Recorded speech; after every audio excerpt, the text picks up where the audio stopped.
안녕하세요. 권쌤입니다. 연휴 잘 보내고 있는지 모르겠는데요. 지금 이거는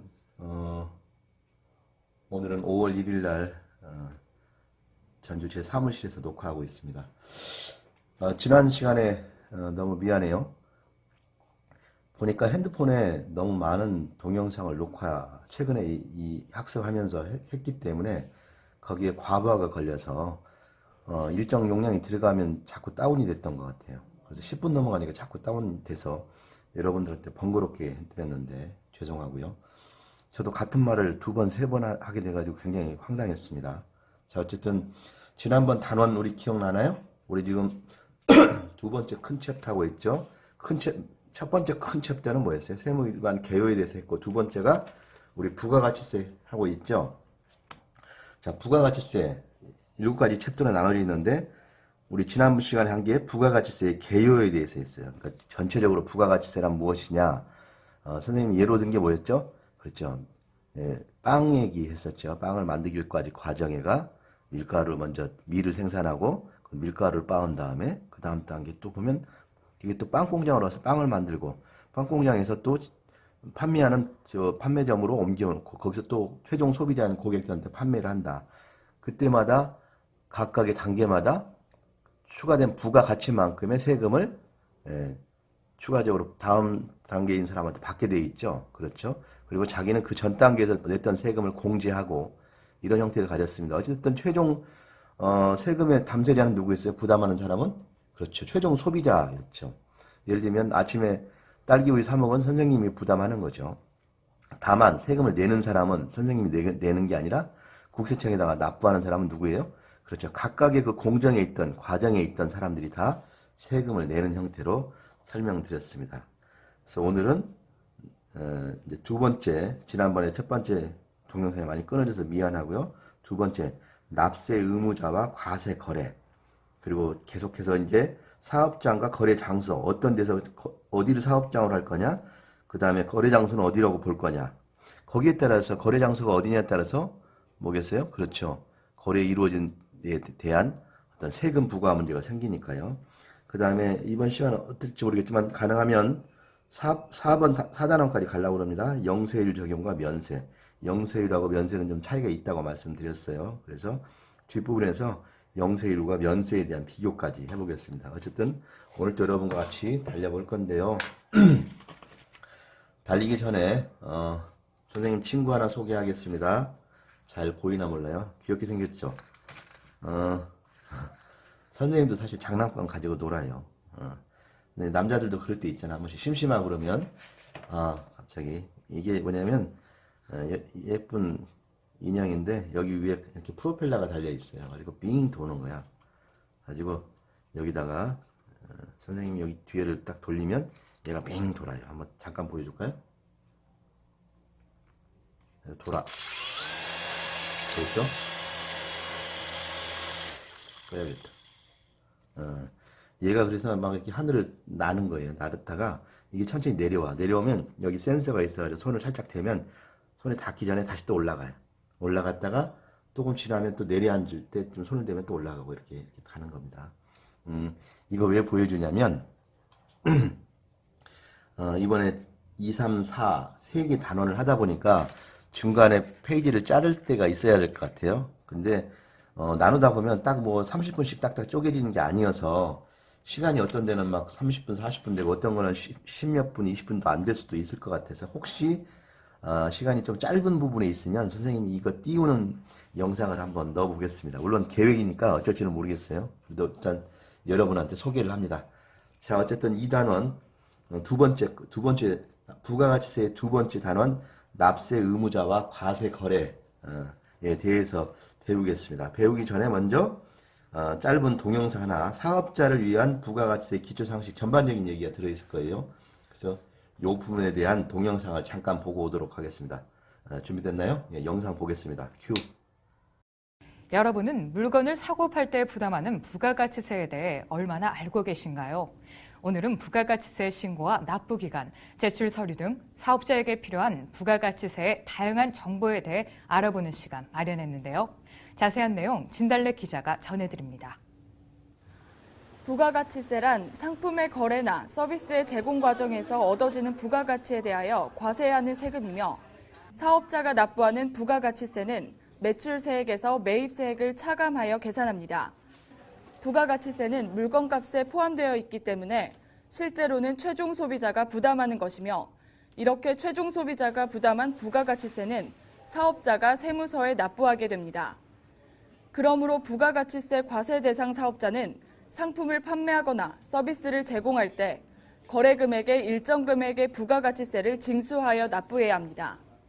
부가가치세 신고는 기초세법이라 그래요. 보통 이제 부가가치세가 있어야지만 다른 세금에 다 연결되어 있기 때문에 그래서 부가가치세 신고를 제대로 해야지만 소득세 신고도 제대로 할 수 있는 것이고 법인세 신고도 제대로 할 수 있는 것입니다. 그래서 부가가치세가 어떻게 보면 신고 중에 가장 중요한 신고라고 볼 수가 있습니다. 그래서 모든 사업자는 부가가치세 신고서를 정확히 해야 된다 이렇게 생각을 합니다. 부가가치세의 과세 기간은 각각 6개월씩 제1기와 제2기로 나뉘며 각 과세 기간을 다시 3개월로 나누어 중간에 예정 신고 기간을 두고 있습니다. 근데 신고 기한은 이제 일반적으로 개인 사업자하고 법인 사업자하고 틀려집니다. 근데 법인 사업자는 이제 예정 신고라는 게 있어 갖고 보통 6개월을 한 개 기로 나눠 갖고 반씩 나눕니다. 개인 사업자는 예정 신고할 필요 없고 이번 이제 7월 25일까지는 모든 개인 사업자든 법인 사업자든 모두 신고를 해야 됩니다. 일반 과세자의 제출 대상 서류는 부가가치세 신고서, 매출처별 세금 계산서 합계표, 매입처별 세금 계산서 합계표이며 간이 과세자는 부가가치세 신고서와 매입처별 세금 계산서 합계표를 제출하면 됩니다. 그 외에 해당하는 추가 서류를 첨부하여 제출하면 됩니다.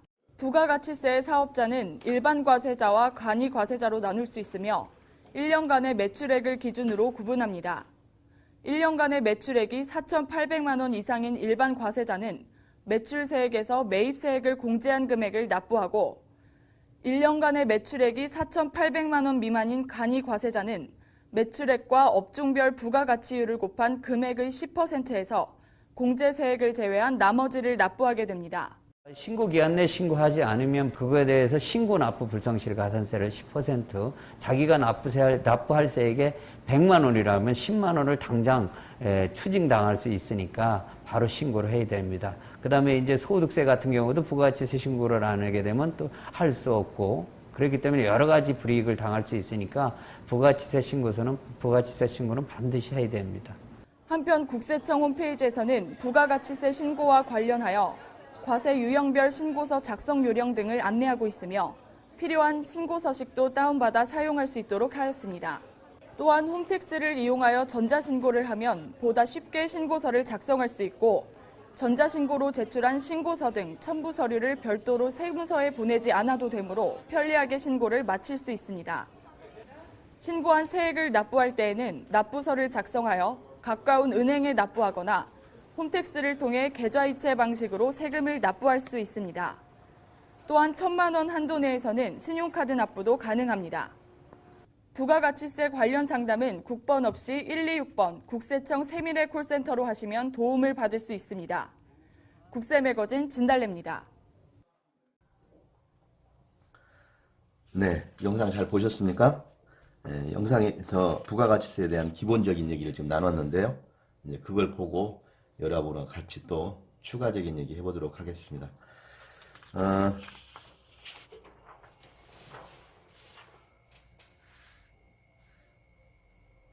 이게 기간이 되게 짧게 나오네, 화면이.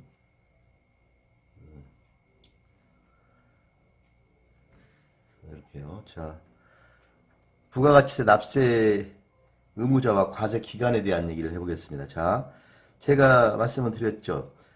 딸기 우유를 사 먹으면 그 부가가치세에 대한 세금은 최종 소비자인 선생님이 낸 거지만 그 돈은 납부는 누가 한다고? 그 돈을 납부하는 사람이 납세 의무자입니다. 납부해야 될 의무가 있는 사람. 자, 납부할 의무가 있는 자가 납세 의무자죠. 누구죠? 그렇죠. 편의점 주인 같은 경우 내야 되겠죠. 그 다음에 딸기 우유 공장에서 만든 그 사장님도 내야겠죠. 그만큼의 나름대로 편의점 주인한테 물건을 납품한 그 공장 사장님 납품을 내야 되겠죠. 각각의 단위별로 이렇게 납부할 의무가 있는 겁니다. 중간 과정에 있는 사람들, 사업자들이. 자, 과세 기간입니다. 과세 기간은 세금을 매길 때 그러면 어느 기간에 대한 세금을 낼 거냐는 얘기예요. 자, 그래서 우리 뒤에 나오겠습니다만 소득세나 법인세하고 좀 다르게 얘는 기간들이 조금씩 좀 다릅니다. 자, 기본적으로 뒤에 나오겠지만 지난번에 우리가 간이과세자하고 일반과세자 배웠었던 거 기억나나요? 그렇죠. 예, 연간 매출액이 4,800 이하이면 간이과세자가 된다고 그랬어요. 간이과세자는 영세한 사람이니까 이렇게 부가가치세를 거두네 신고하는 개념을 잘 모르기도 하고 바쁠 거라 생각해서 그냥 그 무시해주고 일정액만 내라 이렇게 얘기하는 겁니다. 근데 간이과세자는 이렇게 정신없는 분한테 수시로 세금 내라고 하면 안 되겠죠. 그래서 간이과세는 딱 1년에 한 번만 냅니다. 1회. 예.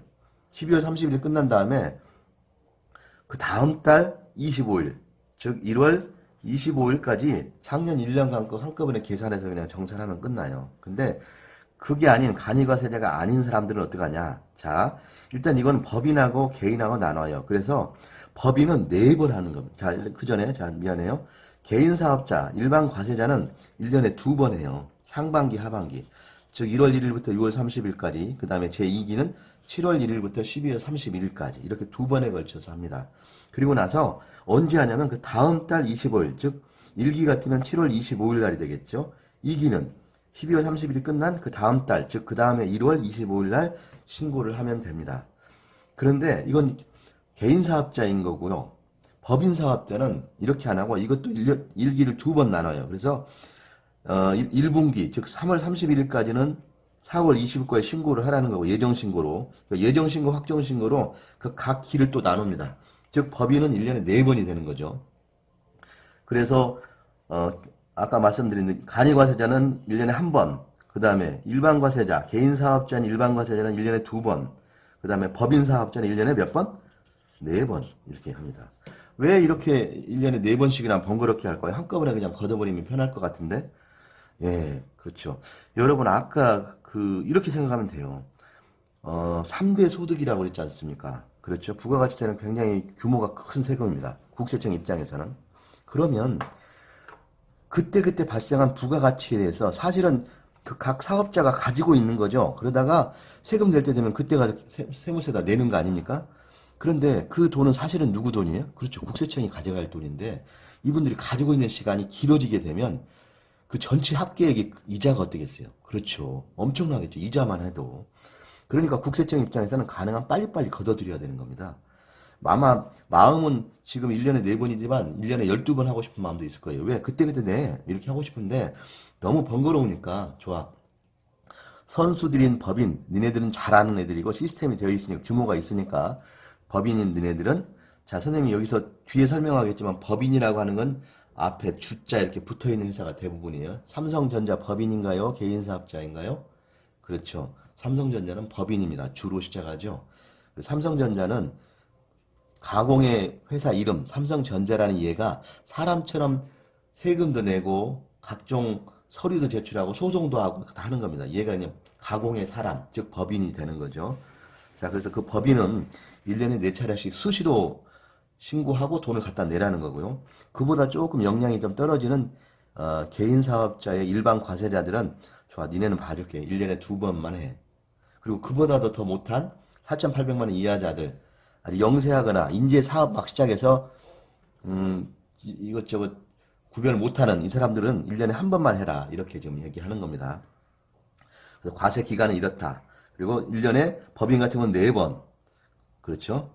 그리고 개인사업자의 일반과세자는 2번. 그 다음에 간이과세자는 한 번인데 언제까지 신고 납부한다? 그 다음 달 2월 25일. 2월 20일 이렇게 기획하면 되겠습니다. 자, 그러면 어디다가 신고할 거냐? 장소적인 공간을 지금 말하는 거예요. 어느 세무서에다가 신고하고 저기를 할 거냐라는 건데, 사업자가 만약에 자기 주소지에 있는 그 세무서에다 신고를 하면 되는데, 문제는 사업장이 둘 있는 사람이 있을 수 있죠. 각 사업장 소재지다 하면 되는데, 사업장이 A라는 동네에도 있고 B라는 동네에도 있어요. 자, 그러면 어떻게 할까요? 그렇죠. 그때는 참 난감해져요. 예를 들면 전주에서 어떤 사업을 하던 사람이 잘 되니까 이거를 저기 어디 고창에다가 또 하나 하는 거죠. 그러면 고창에다도 사업장을 냈기 때문에 두 군데 다 전주 세무서에다 신고해야 되고, 고창은 세무서가 있나 모르겠네. 없으면 지원이 있는 아마 정읍에나 아마 있을 거예요. 아마 거기다가 신고를 하게 될 겁니다, 아마. 그러면 이렇게 각각 신고를 해야 되냐, 이제 이런 문제가 생기는 거죠. 사장을 한 사람인데. 그래서 자, 원칙은 둘이 있으면 각각 해야 됩니다. 정읍과 전주에다 각각 해야 되는데 특례가 있어요. 그래서 뭐라 그러냐면 본점, 주 사무 소재지가 있는 데다가 뒤에 나오겠지만 신청을 하면 저는 사업장이 두 개라서 저기 정읍 고창까지는 못 챙기겠고 한꺼번에 전주에서 하랍니다 라고 한다면 특례로서 한 군데에서 할 수 있다. 이게 특례입니다. 원칙은 뭐다? 각각 해야 된다. 이거 시험 문제에 자주 나옵니다.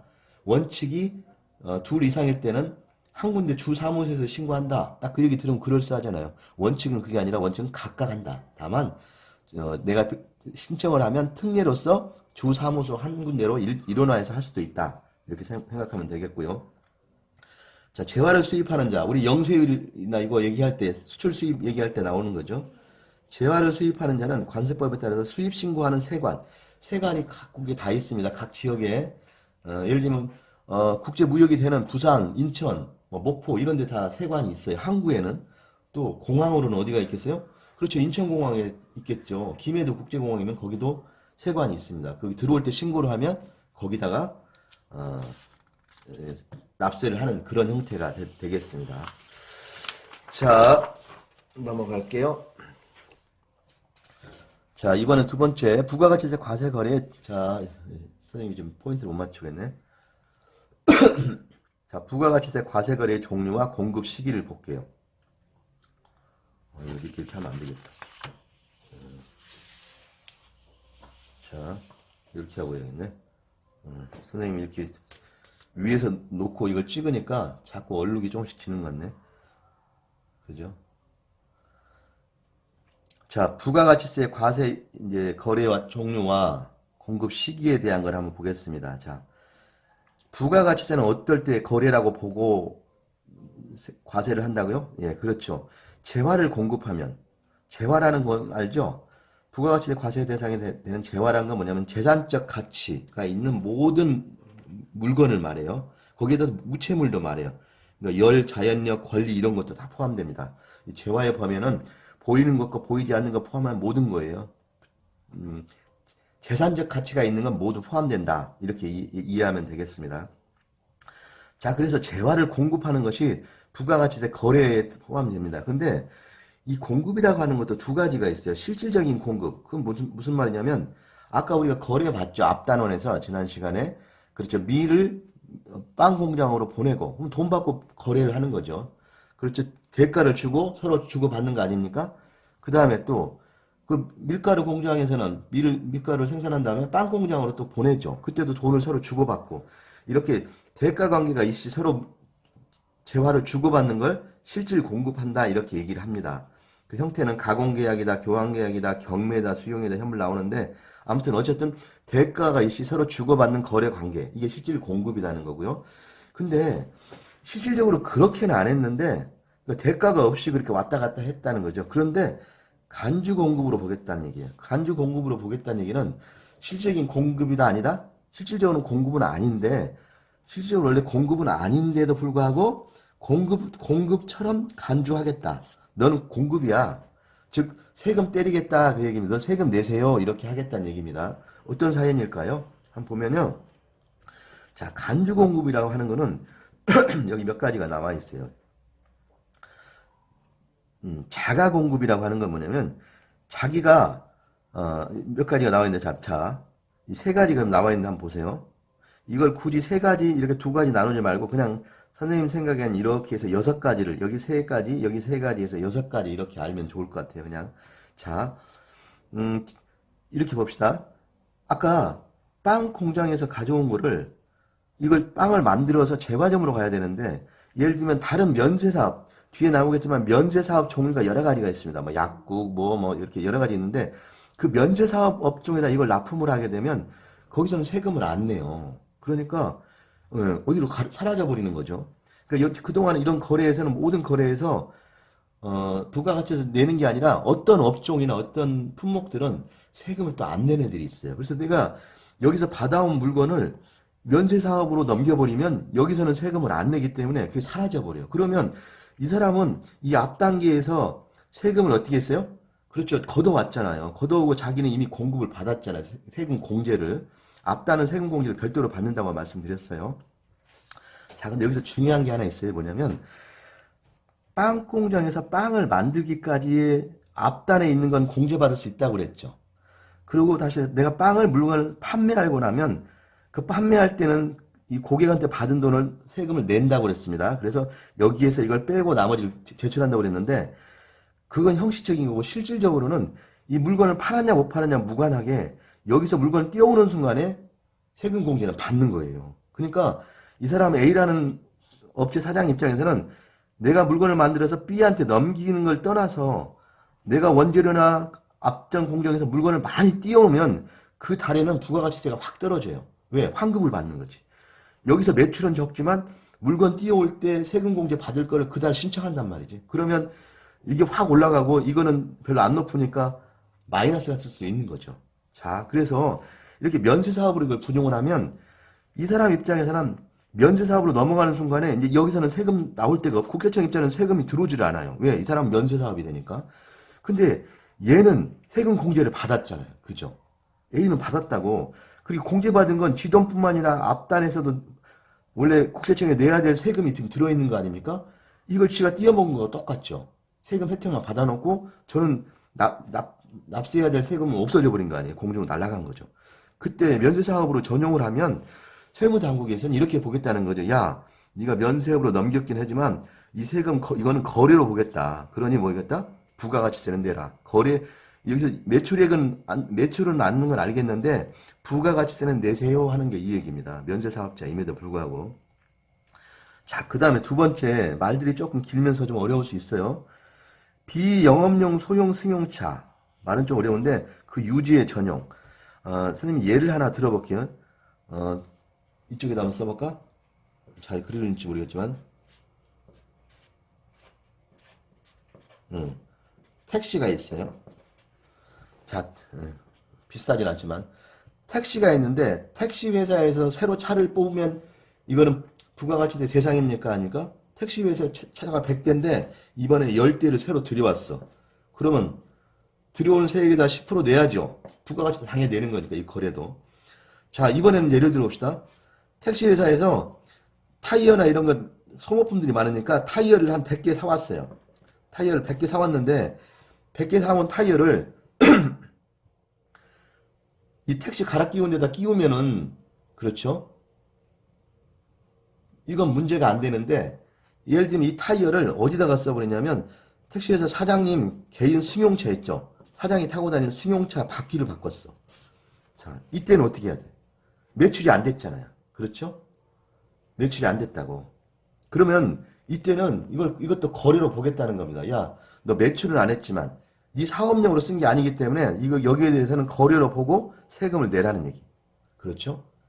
이 사업을 운영하는 데 있어서 아까 타이어를 사왔는데 자기 사업을 운영하기 위한 비용으로 들어간 거는 세금 공제를 다 해줍니다. 그런데 문제는 뭐냐면 이렇게 비영업용으로 쓰는 영업이 아닌 행위로 썼잖아요. 사장님의 개인 승용차 타이어 바꾸는 데 썼잖아. 그때는 거래로 보겠다. 간주하겠다 이거야. 그래서 재화에 공급한 거로 봐서 부가가치세를 과세하겠다. 이런 얘기입니다. 부가가치세 과세하겠다. 그 얘기입니다. 자, 이번에는 선생님이 전주 A라는 사업장을 갖고 있어요. 그렇죠? 뭐 제과점을 예를 들어 봅시다. 그럼 제과점이 있어요. 근데 저쪽에 다른 동에 평화동에 다른 동에 또 제과점이 하나 제가 갖고 있는 제과점이 또 하나가 있어요. 그래서 여기서도 있는데 제과점에서 뒤쪽에서 B에서 전화가 왔어요. 사장님 오늘 바게트 빵이 빨리 떨어져가지고 팔 게 없네요. 그러고 있어. 그럼 어떻게? 얼른 여기서 야 그럼 우리 거 지금 남은 거 있으니까 갖고 가. 여기서 10개를 일로 넘겨줬어요. 10개를.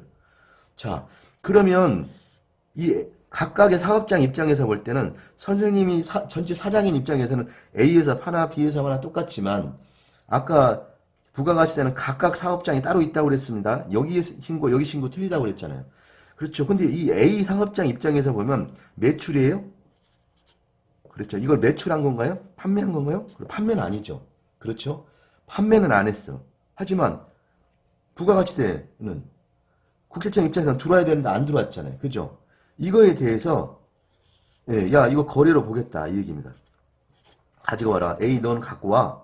예, 거래로 보겠다 이 얘기입니다. 다른 놈 넘어갔지만. 자, 그 다음에 이쪽에 보면 개인적 공급 너무 막 지저분하겠네 선생님이. 까만색을 좀 쓸까? 자, 개인적 공급은 뭐냐면 쉽게 말하면 자기가 먹은 거예요. 자기가 그냥 식구들끼리 먹었어. 직원들하고 회식해버렸어. 그렇죠. 매출은 발생 안 했죠. 하지만 그 전에 전 단계에서 아까 뭐 어떻게 했어요? 여기서 A에서 넘겨올 때 여기서 이미 부가가치세 세감면은 받았잖아요. 그렇죠. 그래서 야 너 먹었지만 거래로 간주하고 부가가치세는 그래도 내 하는 얘기예요. 매출은 판매는 안 했지만 자 다른 사업장에다가 증여했다. 예를 들어서 내가 굉장히 이쪽 좋아하는 절친이야. 거기 많이 힘들어한대. 야 우리 제과점 빵 한 대가 100개 보내줄게. 야, 직원들 이번에 보너스 주기 뭐하면 이걸로 그냥 네가 생색 좀 내. 내가 줬어. 증여. 그렇죠? 증여를 했다 할지라도 이건 증여했기 때문에 소득세 매출은 발생 안 하지만 그럼에도 불구하고 앞단에서 이 물건을 띄워올 때 그렇죠? 이분은 매입세 공제를 이미 받았어요. 받았다는 말은 무슨 말이냐면 국세청으로 넘어갈 세금을 자기는 다 이미 깎아버린 거야. 그러니까 국세청은 받을 게 하나도 없는 거죠. 국세청 입장에서는 여기까지 온 세금은 줘야 할 거 아니냐. 뭔 소리냐. 이 얘기 하는 거죠. 그래서 국세청은 이건 거래다. 소득세 내는 거래는 아니지만 부가가치세상 거래에 해당되니까 세금은 내고 증여를 하든 어쨌든 해라 하는 내용입니다. 자, 폐 없이 잔존재화. 자, A라는 공장에서 물건을 떼어오다 고객한테 판매를 하죠. B라는 일반 고객한테 판매를 하는데 물건을 쌓아놓은 상태에서 물건을 쌓아놓았다는 얘기는 뭐예요? 여기서 매입세 공제는 다 받았어요. 그렇죠, 이미. 근데 이걸 판매를 하면서 매출이 발생하는 거 아닙니까? 근데 판매를 안 하고 물건을 쌓아놓은 상태에서 얘가 파산한 거예요. 그렇지? 물건은 남아있어. 그럼 국세청 입장에서는 세금 들어와요, 안 들어와요? 부가가치세만 얘기하는 겁니다. 네. 안 들어오죠. 이 물건이 팔렸어야 물건이 있는데. 근데 얘 입장에서는 세액공제 받을 건 다 받았잖아. 즉, 이 앞단에서 부가가치 올라와서 너무 이만큼 쌓인 세금은 여기서 그냥 전달이 안 된 거죠. 원래는 A에서 B로 판매되면서 이게 국세청으로 들어와야 되는데 여기서 지금 멈춰 있는 겁니다. 그렇죠? 그리고 얘가 파산해 버렸네. 네, 국세청 입장에서는 야 세금 갖고 와야지 무슨 소리야. 네가 세액공제 이미 받아놓은 건 뱉어내 이 얘기입니다. 그래서 A에서 B로 판매한 것처럼 거래로 보겠다는 얘기입니다. 그래서 소득세는 물론 안 매기지만 여기에 따른 부가가치세는 내놓으라는 얘기죠. 네, 국세청은 절대 손해보지 않습니다. 자, 이게 이제 간주 공급에 해당되는 내용이 되겠습니다. 그래서 이 6가지 면세사업, 비사업용 소형경 자동차와 그 유지의 비용, 그 다음에 판매 목적으로 다른 사업장으로 반출하는 경우, 그 다음에 개인적으로 사용하는 경우, 사업상 증여, 폐 없이 잔존 재화 6가지에 대해서 이해하고 있기 바랍니다. 달달달 외울 필요는 없지만 여러분이 구별해낼 수는 있어야 할 것 같아요. 자, 잘 보이나요?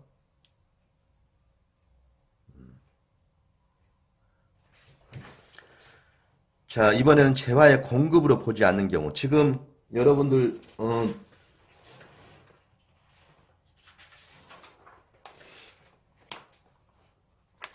이거 좀 다시 한번 볼게요. 왜냐하면 이게 중요한 게 부가가치세 과세 거래 어떤 게 부가가치세를 과세하는 거래로 볼 거냐 얘기할 때 큰 제목이 재화를 공급할 때, 그 다음에 두 번째 제목이 뭐야?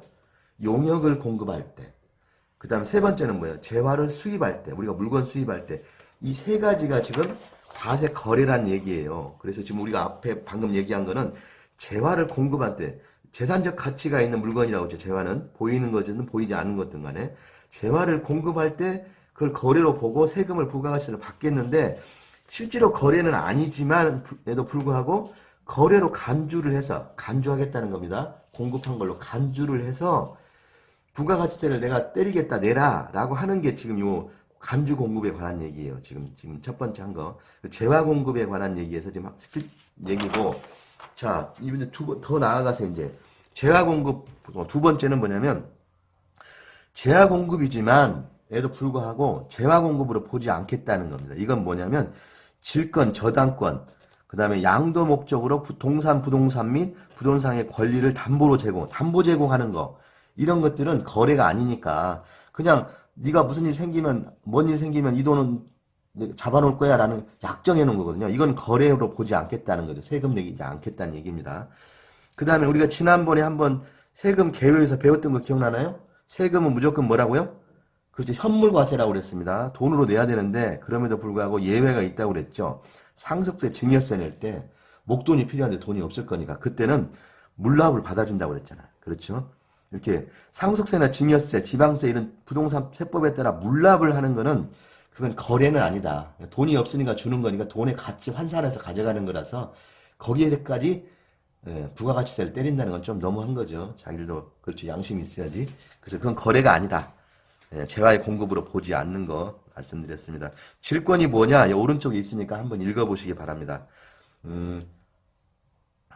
우리 이제 많이 여러분들이 이제 사회생활 할 때 질권 설정 이런 얘기 많이 할 거예요. 만약에 우리 집에 아파트를 갖고 있는데 아빠가 갑자기 돈이 필요해서 은행에서 대출을 받고 싶다. 그럼 우리 아파트를 은행에다가 뭘로 맡겨요?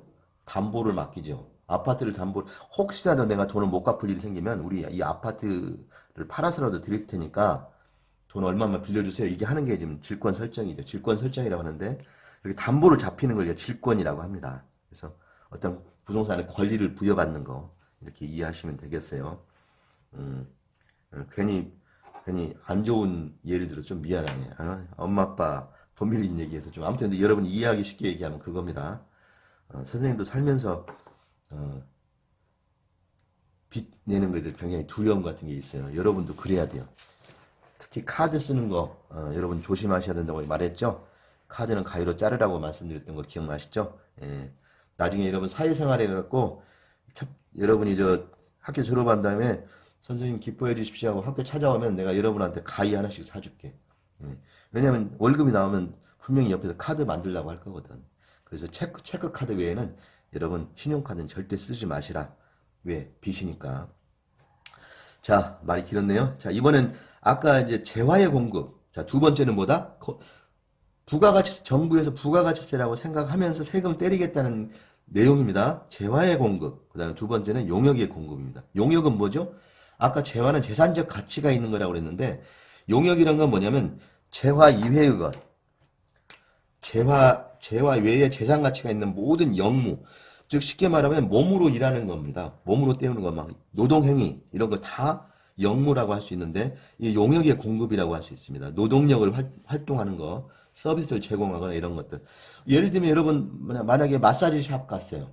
뭐 여학생들 같으면 이제 좀 학교 졸업하면 이제 다니겠죠. 겨울방학부터 피부샵 갔어요. 피부샵 가면 거기서는 뭐 물건이나 재화를 주는 게 아니라 뭘 주는 거죠? 서비스를 해주죠. 마사지나 피부 관리 이런 걸 해주잖아요. 이런 건 용역이라고 합니다. 이런 건 용역. 자, 이런 용역을 공급할 때도 부가가치세 뛴다 안 뛴다? 예, 거래로 보니까 당연히 세금을 때리는 거죠. 단 무상공급, 그 다음에 고용관계에 의한 근로제고 이건 용역으로 보지 않는 당연하죠. 그냥 회사에서 직원이 일하는 거는 부가가치세를 뗄 내용이 아니죠. 이거는 거래관계에 의한 제공이니까 당연한 거고 무상공급 그냥 무료로 한다. 그러면 당연히 이건 거래가 아니니까 세금 때리지 않을 겁니다. 근데 그럼에도 불구하고 예외를 하는 게 있어요. 근데 이거는 그냥 읽어만 보시고 여러분들 암기할 필요는 없다. 자, 지금 국세청에서 세무당국에서 거래로 보겠다는 내용을 좀 훑고 있어요. 맨 처음에 재화의 공급, 그 다음에 재화 공급이 아님에도 불구하고 예외인 거 아까 6가지 배웠었죠. 두 번째가 용역의 공급. 용역은 아까 재화적인 게 아니라 노동력, 영무, 쉽게 말하면 몸으로 하는 행위를 서비스를 하는 그런 형태라고 이해하시면 되겠어요. 그걸 공급할 때도 그것 거래니까 거기에 따른 부가세를 낸다. 여러분 그러니까 아까 마사지 샵 가면 여러분 돈 주고 딱 계산기 끊어주면 카드 긁으면 뭐가 나와요? 거기 부가세 있겠어요? 없겠어요? 당연히 있죠. 왜? 용역의 공급이니까 거래세를 내는 겁니다. 자, 이번에는 재화의 수입입니다. 물건을 수입해갖고 물품이 도착하면 네, 그렇죠. 이거에 대해서 세금을 때리는데 단 요게 있어요. 자, 외국 선박에 의하여 공해에서 채집되거나 잡힌 수산물을 포함한다고 돼 있어요. 도착한 물품에는 여러분 이제 예를 들어볼까요? 우리나라가 이렇게 있으면 이제 그림을 잘 못 그려요. 이제 북한하고 이게 있어요. 이게 우리나라예요. 우리나라 왼쪽에가 서해가 있죠. 이게 중국입니다. 그렇죠? 중국이 있고 우리가 있는데 이쪽에서 만약에 영광, 연평도 이쪽에서 많이 잡히는 게 뭐가 있죠? 조기 있죠, 조기. 여러분 굴비라고 하는 것들. 여기서 많이 잡혀요. 근데 여기서 많이 그러니까 중국 어선들도 와서 잡는다고. 그렇죠? 그런데 같은 고기인데, 같은 조기 굴비인데 중국 어부가 잡으면 중국산이 되는 거고 우리 어부가 잡으면 뭐가 되죠? 국산이 되죠. 근데 여러분 알다시피 국산과 중국산은 가격 차이가 커요, 작아요? 네, 엄청 큽니다. 그리고 중국산이 돼가지고 이렇게 다시 수출하려면 시간도 많이 걸려서 신선도도 떨어지죠. 그럼 어떤 생각이 들어요? 그렇죠. 우리나라 어부가 이 공해상에서 가가지고 중국 어부한테 야, 네가 잡은 거 나한테 좀 줘. 이렇게 물건 받아올 수 있게 줘. 좀 내 값을 더 쳐줄게. 그것을 갖고 들어왔을 때 만약에 이런 식으로 이걸 불법입니다만 이런 게 만약에 발각되거나 뭐 됐을 때 어떻게 해야겠어요? 예, 여기다 세금 안 때리면 어떤 문제가 생기고 그렇죠. 누가 바보같이 이렇게 돌아옵니까? 그렇죠. 이것도 거래죠. 그리고 이제 이건 업종에 문제가 생겼으니까 나중에 별도로 부가세나 범칙금은 따로 내더라도 일단은 이거에도 세금 때리겠다는 겁니다. 그렇죠. 그렇게 해야 맞죠. 그 다음에 이제 우리가 아는 수출 신고된 거 전부 이런 것들은 전부 재화의 수입으로 봐서 세금을 부가세를 때리겠다. 우리 지난 시간에 배웠던 거 기억나시죠? 수입하는 물품에 대해서는 가트라고 무역에 관한 협정이 있습니다. 그래서 각 나라들이 우리 이렇게 합시다라고 약정해 놓은 게 있어요. 거기에 의하면 수입국 기준으로 우리가 세금을 때립시다. 이렇게 약정해 놓은 게 있어요. 그래서 재화 수입할 때 거래로 보고 수출할 때는 영세율입니다만 수입할 때는 이렇게 세금을 부과합니다.